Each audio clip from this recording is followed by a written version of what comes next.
بسم اللہ الرحمن الرحیم۔ السلام علیکم۔ ماہم کہانی میں خوش آمدید۔ مزید اچھی اور دلچسپ کہانیوں کے لیے ہمارے چینل کو سبسکرائب کر دیجیے۔ چلتے ہیں کہانی کی طرف۔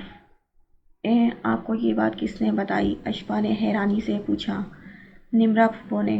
پھر آج اور کل بابا کیوں نہیں آئے؟ اشفا کو تجسس سا ہوا۔ دادو کہتی ہیں انہیں کام ہے اور وہ دور گئے ہوئے ہیں۔ شاذم نے ہاتھ کے اشارے سے سفر کی دوری کا بڑے معصوم انداز میں بتایا تھا۔ دادو نے یہ نہیں بتایا کہ کب آئیں گے؟ نہیں، اس نے نفی میں دائیں بائیں سر ہلایا۔ مما جان، اب شاذم کو ڈر تو نہیں لگتا؟ نہیں۔ بھلا وہ کیوں؟ اچھا، اس لیے کہ اب مما جو شاذم کے پاس ہیں۔ اشفا کو خود سے نفرت ہونے لگی تھی۔ وہ کیسی سنگ دل ماں تھی جو اپنے معصوم بچے کو تنہا چھوڑ گئی تھی اس وقت جب اسے ماں کی شدت سے ضرورت تھی۔ مما، شاذم نے اسے سوچوں میں گم دیکھ کر بازو ہلایا تو وہ چونکی۔ مما، اب آپ کہیں مت جانا، بس شاذم کے پاس رہنا۔ میں اپنے بچے کے پاس ہی رہوں گی ہمیشہ۔ اشفا نے اس کے معصوم خدشات کو رفع کیا۔ اب سو جاؤ بیٹا، میں آپ کو کہانی سناتی ہوں۔ اشفا نے اسے کہانی سنانا شروع کی تو وہ چند منٹوں میں ہی گہری نیند سو گیا۔ اگلے دن مہندی کی رسم مشترکہ تھی۔ گھر میں مہمانوں کی آمد کا سلسلہ صبح سے ہی شروع تھا۔ پہلی مرتبہ اشفا بھی ہر کام میں پیش تھی۔ سب کو ہی اس کے رویے میں تبدیلی نظر آ رہی تھی۔ رات کو مرتضیٰ بھی آ گیا تھا۔ اسے خبر ہو چکی تھی اشفا کے آنے کی۔ شاید اسی لیے وہ مردان خانے سے نہیں آیا تھا بلکہ شاذم کو وہی بلا لیا تھا۔ اشفا مہندی کی رات بہت توجہ سے تیار ہوئی تھی۔ وہ اپنے حسن سے آگاہ تھی، اسی لیے جب گرین کلر کا سوٹ جس کے گلے، دامن اور آستین پر سلور کلر کا کام ہوا تھا پہنا تو گویا اس کا پورا وجود جگمگانے لگا تھا۔ اس نے کسی کو اپنی طرف متوجہ کرنا تھا، کسی کی سیاہ رنگ بدلتی آنکھوں کے حصار میں رہنا تھا۔ وہ بھرپور تیاری کے ساتھ جب نیچے آئی تو رسم شروع ہو چکی تھی۔ عاشر اسے آتا دیکھ کر خفگی سے بولا، آپ اب آئی ہیں؟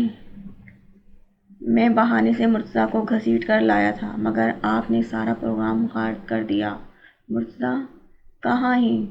اس نے دھک دھک کرتے دل کے ساتھ پوچھا۔ اسے ہوٹل کے انتظام کو دیکھنا تھا، عاشر نے کہا۔ وہ چلا گیا ہے۔ اشفا کا چہرہ اتر گیا اور شاذم، وہ ادھر ادھر نگاہ دوڑا کر شاذم کو تلاش کر رہی تھی۔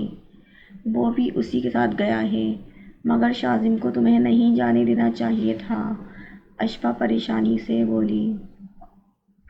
شاذم تو اکثر مرتضیٰ کے ساتھ جاتا رہتا ہے۔ اچھا، اشفا نے حیرت سے کہا۔ وہ مرتضیٰ کو تنگ کرے گا؟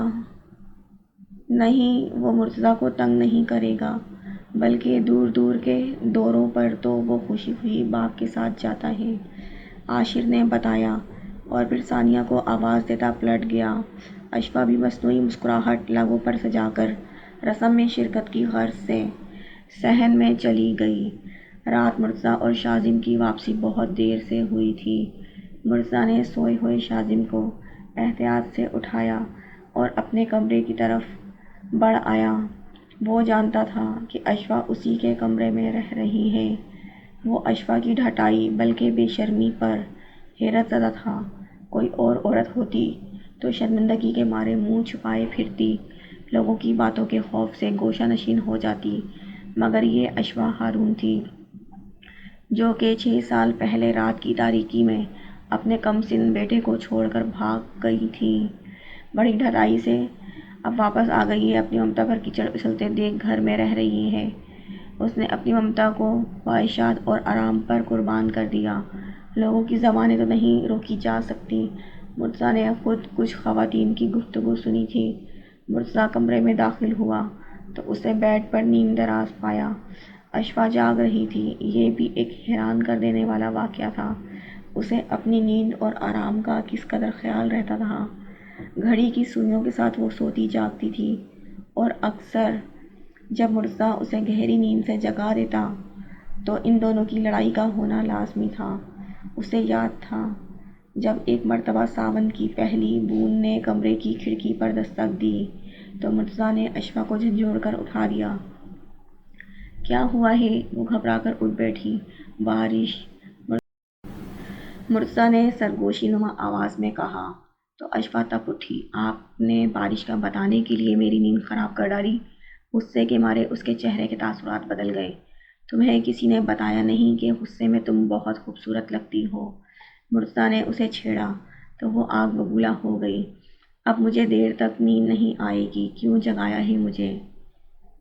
میں بھی کب چاہتا ہوں کہ تم سو جاؤ، اپنی نیند کی بڑی پرواہ ہے۔ برابر لیٹے شوہر کی بے چین کروٹوں کا کچھ خیال نہیں؟ تمہیں تو میرے آگے پیچھے پھرنا چاہیے، اتنے دنوں بعد آیا ہوں، دل بہلانے کا کچھ سامان کرنا چاہیے تھا، مگر یہاں تو نیند ہی کسی پل پوری نہیں ہوتی۔ کتنے جھوٹے ہیں آپ!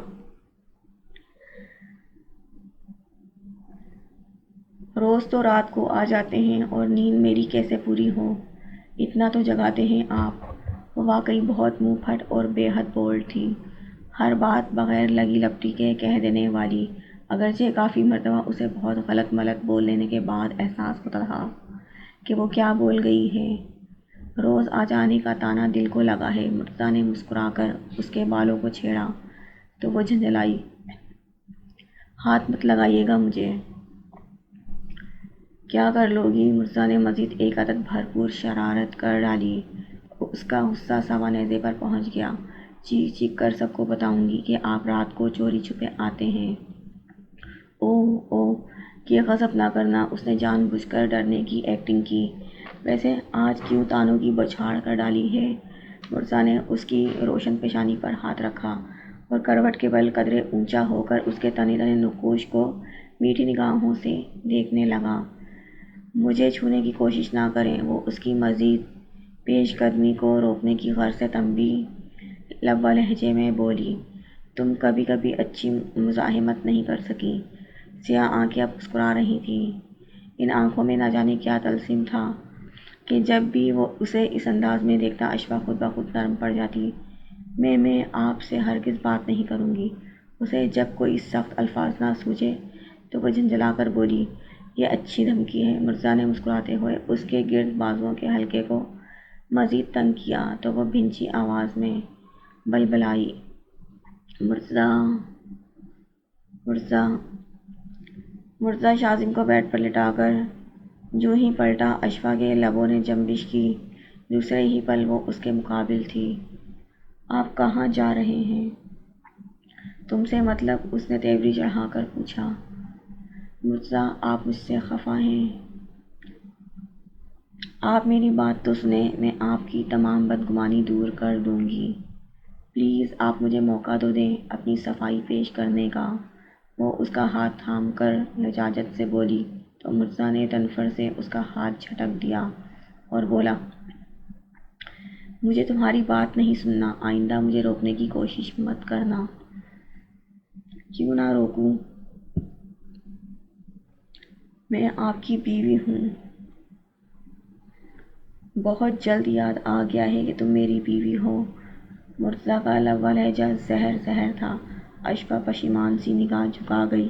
ہٹو، مرتضیٰ نے چنگاڑ کر کہا، جبکہ اشفا اسی طرح دروازہ تھامے راستہ روکے کھڑی رہی۔ سنا نہیں تم نے؟ نہیں سنا، وہ بھی تب اٹھی تھی۔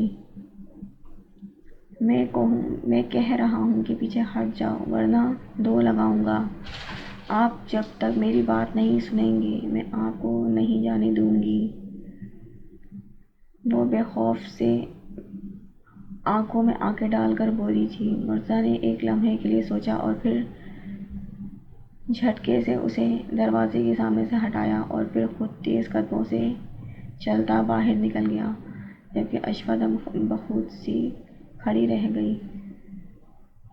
یہ وہ مرتضیٰ تو نہیں تھا جو اشفا کی غربت کے لیے بہانوں کی تلاش میں رہتا تھا، یہ تو کوئی اور مرتضیٰ حیدر تھا۔ اشفا کو ایک دم محسوس ہوا تھا کہ ان دونوں کے درمیان فاصلے بہت بڑھ گئے ہیں۔